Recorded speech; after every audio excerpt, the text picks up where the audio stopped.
The Maryland Million Distaff is ungraded at 100,000. It's the 10th race on the Saturday card at Laurel Park, part of Maryland Million Day. It's run at 7 furlongs for 3-year-olds and up, fillies and mares. And we take a look at this field and you'll see it's a full field of 14.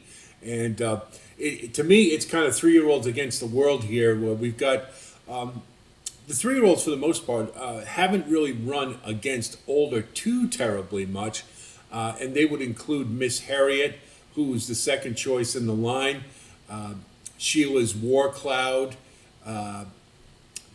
Kissed by an Angel, as well as Malibu Moonshine. So it's, and then the rest are older horses, and led by, you can see the favorite. You can tell what a diverse field this is, or how competitive it is. The favorite, Malibu Beauty, is 9-2.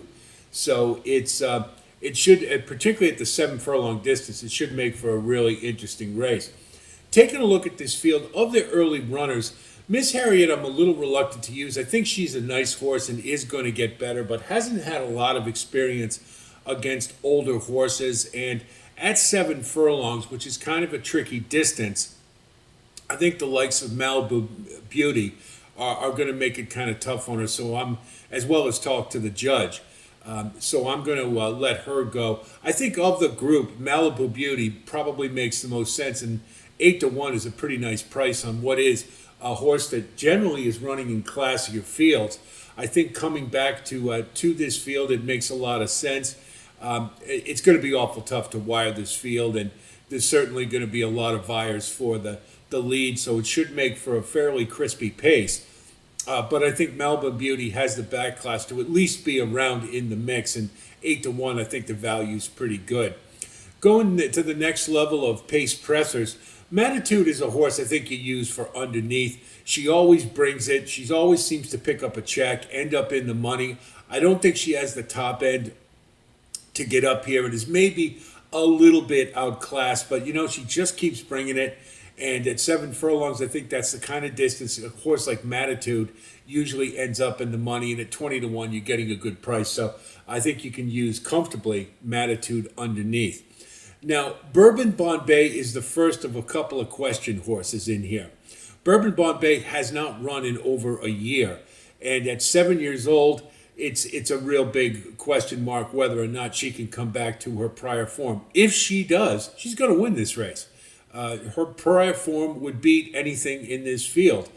She's 7 years old. That's really the issue. But I do think there's a lot of confidence being shown putting her back in a stakes race for her first start off the layoff. She's five wins and 1 second, I believe, in 7 starts. So you have to like that. She's run at 7 furlongs and won, as well as 6.5 furlongs several times. So I don't think the distance is an issue. It's just really fitness we have to wonder about. I think at 12-1, they're probably going to be the best odds you're ever going to get out of Bourbon Bombay. So I think we sort of are compelled to use her. I'm a little skittish about putting her on top due to the long layoff, but I think that she's certainly a fit in here, and I certainly wouldn't want to leave her out. Brazina is really compromised by the 13 hole for Brittany Russell, but I like this one. I've seen some good things out of her. I'm worried about the top end, and the class level hasn't had a challenge at this type of level yet, but I think it's a good spot to try.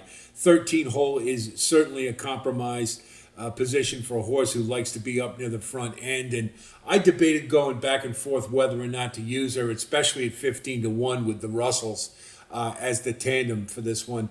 But so I'll kind of leave it up to you. But to me, we'll see what the scratches hold or whatnot, but I'm going to leave her off. But it's I could see using her for sure.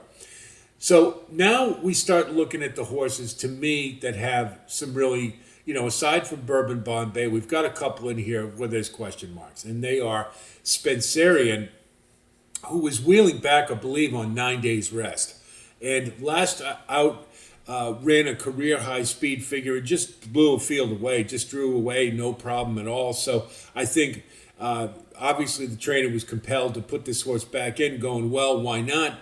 But that was a significantly higher speed figure than Spencerian has run before. And that lends me to believe, especially on short rest, that a regression is possible. And I really don't want any part of her at 6-1. She certainly could come back and run a decent race here. But in a 14-horse field, stepping up in class, I'm going to go the other way, and so I'm just going to leave Spencerian off. Foxy Jr. to me is a little more credible.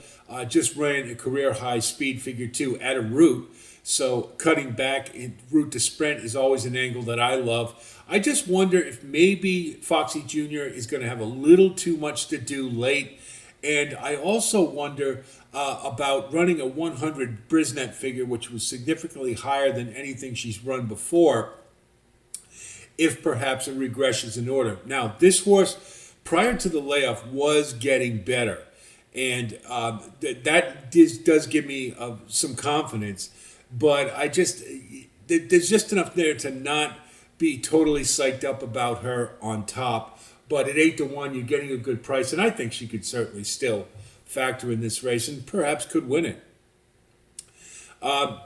So then we come to the late runners, and they're both 3-year-olds, Malibu Moonshine and Sheila's War Cloud. And of the two, I like Sheila's War Cloud. To me, Malibu Moonshine hasn't been running in as classy a race as Sheila's War Cloud. Sheila's War Cloud, her last 2 efforts have shown a progression, a horse who is getting better, both at 7 furlongs. And I just like what I saw in the last race. And to me, this is the kind of race where we have vulnerability at the top end. We got to look for a price, and why not go with a 3-year-old who's getting better, who probably will have a pace scenario that's favorable. And for that reason, I'm going to go with Sheila's War Cloud at 20-1, and hopefully I'll get a price close to that. But this, to me, is a wide open race, and obviously it is when the favorite is 9-2. So anyway, this is a pretty tough field to me, and Malibu Beauty. What am I doing? I put it at 8-1. I'm sorry, she's 9-2. She's the favorite. Oh boy, a lot of races. So anyway, I apologize for the typo there. Malibu Beauty is 9-2. So we look at our wagering strategy with Malibu Beauty again at 9-2 on the morning line, and again, sorry about the mistake. I'm going to go with Sheila's War Cloud for the price at 20-1 on the morning line. I think that she has upside, going to have pace to run to, and looks good to me in a race that's filled with vulnerability. We're going to box the 5 and the 9 because if Bourbon Bombay does come back to run what she had prior, she's going to be very tough to beat here. And at 12-1, that's outstanding value. I doubt we'll get it, but hopefully we'll get something comparable to it. So we'll box the 2 of them. Then we're going to do a key box with Sheila's War Cloud on top, number 9, over 2, 5, and 10. And again, this is a race it's hard to be really certain about anybody. So let's give us some more options by key boxing. And then finally, we'll do a trifecta key with 9 on top, over 2, 4, 5, and 10. We'll key that, and if it happens, great. If it doesn't, well, we're not out a whole lot. But this is a wide open race, and it's kind of Wednesday for the Mickey Mouse Club. Anything can happen day. So we're going to go with Sheila's War Cloud and hope for the best. Hope this analysis helps you with your own wagering strategy. I wish you the best of luck as always. This is going to be a corker of a race that's filled with a lot of fun betting opportunities with these ungraded stakes. That's a lot of times what you get. Horses coming down in class, horses moving up in class. It should be a real fun day of racing. We're going to have more postings for the Maryland Million. I believe we still have the Classic to take a look at, so be on the lookout for that, as well as a pick 5 at Aqueduct that has a couple of stakes races on Saturday, and I believe there's a carryover. So we definitely want a piece of that, and we'll get that out to you as best we can. So that's it from here. I'll talk to you soon, and until then, be well.